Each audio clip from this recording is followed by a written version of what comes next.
नौजवान उम्मीदवार अनिल चोपड़ा जी, जिला कांग्रेस कमेटी के अध्यक्ष गोपाल मीणा साहब, मंच पर उपस्थित हमारे विधायक सम्माननीय विद्याधर जी, हमारे पूर्व मंत्री शकुंतला रावत जी, हमारे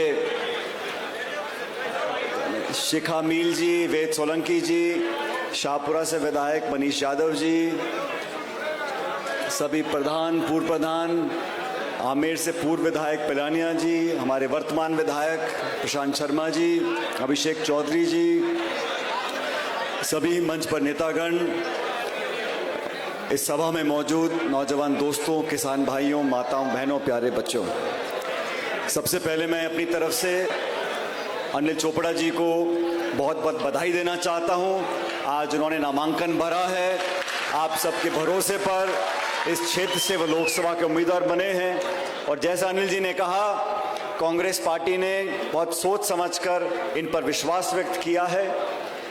लोकसभा चुनाव के लिए बहुत से लोग दावेदारी कर रहे सकते हैं और बहुत से लोगों ने टिकट मांगा भी था।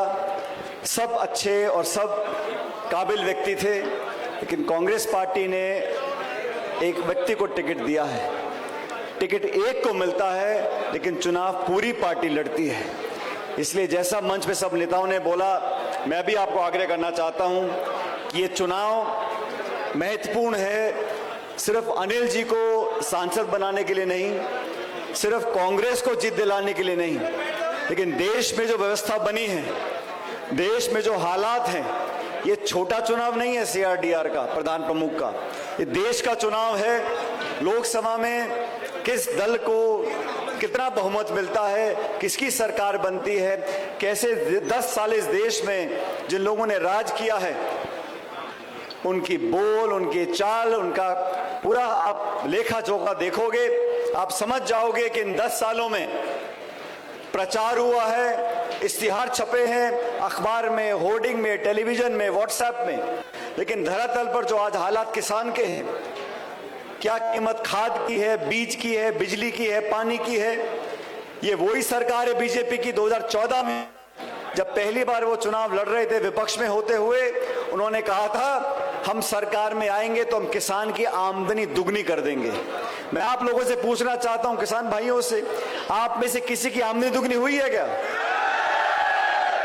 उन्होंने कहा हम शिक्षित लोगों को 2 करोड़ रोजगार देंगे हर वर्ष, मतलब 10 साल में 20 करोड़ लोगों को नौकरी मिलनी चाहिए थी। जब से देश आजाद हुआ है, सबसे ज्यादा बेरोजगारी का स्तर आज के दिन पर है। गांव शहर में जो खाई पैदा हुई है, अमीर गरीब में जो खाई पैदा हुई है, वो इस सरकार की नीतियों के कारण हुई है। अरे सड़क पुल तो हर सरकार के समय बनते हैं, लेकिन आपने जो वादा किया था महंगाई को कम करेंगे, बेरोजगारी खत्म करेंगे, 10 साल पूर्ण बहुमत की सरकार है। इन संस्थाओं को खोखला करने का काम, जो संविधान में हमने संस्थाएं बनाई हैं 75 सालों में, नीतिगत तरीके से एक एक कर उन संस्थाओं की जड़ों को खोखला करने का काम इस सरकार ने किया है। अभी चंडीगढ़ में चुनाव हुए महापौर के, आप सबने देखा होगा, चुनाव आयोग के अधिकारी खुद बैठकर वोटों को खराब कर रहे हैं। वो तो कैमरे में पकड़ा गया और फिर सुप्रीम कोर्ट ने दखल दी, तब जाके वहां पर न्याय हुआ। हमारा न्यायपालिका हो, अफसरशाही हो, निर्वाचन आयोग हो, हर जगह एक ऐसा रवैया पैदा करने की कोशिश की जा रही है कि एक तरफा काम होगा। देश की संसद में पहली बार 147 सांसदों को निष्कासित कर दिया एक दिन में 147 सांसदों को बाहर निकाल दिया और पीछे से सारे कानून पास करा लिए। ऐसे लोकतंत्र नहीं चलता। विपक्ष की आवाज को दबाने का काम आप करेंगे, विरोधियों को जेल में डाल देंगे, रात के अंधेरे में निर्वाचित मुख्यमंत्रियों को आप जेल में डाल देंगे। प्रमुख विपक्षी पार्टी कांग्रेस पार्टी है। 1994 में कोई नोटिस आया था, उस नोटिस के आधार पर कांग्रेस पार्टी के खातों को सीज कर दोगे, बैंकों के पैसों को फ्रीज कर दोगे।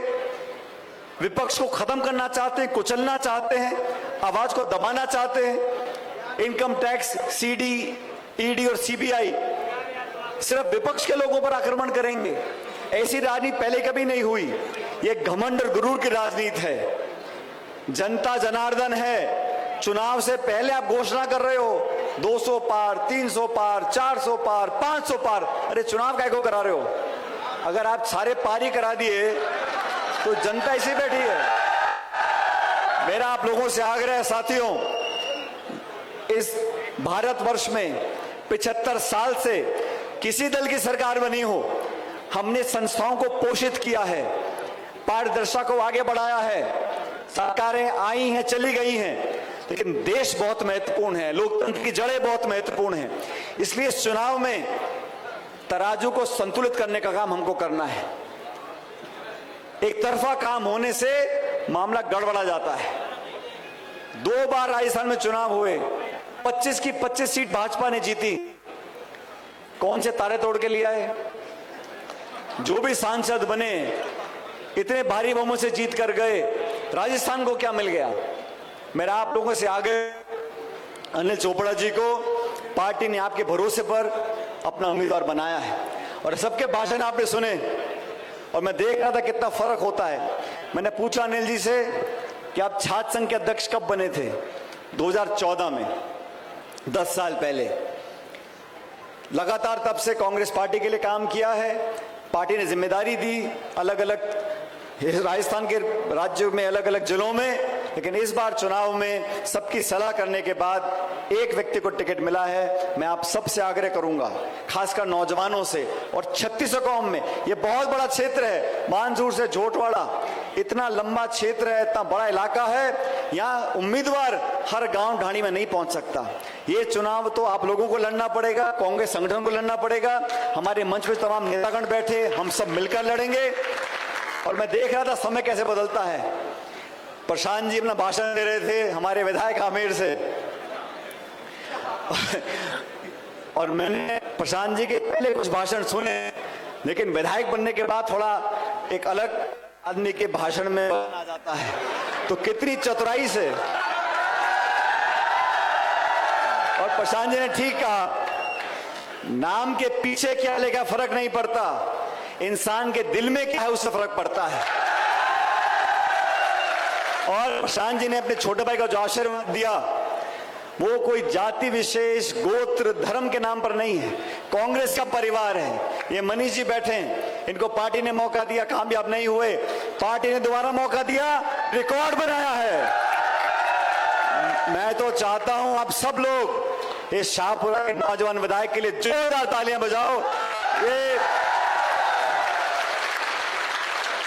ये इतने बहुमत से जीते हैं कि मुझसे ज्यादा बहुमत लेके आए हैं, 70,000 वोट जीत के।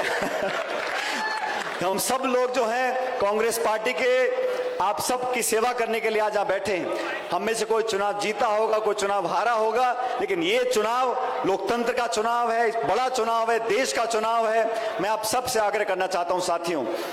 और अनिल चोपड़ा का भाषण सुन रहा था मैं।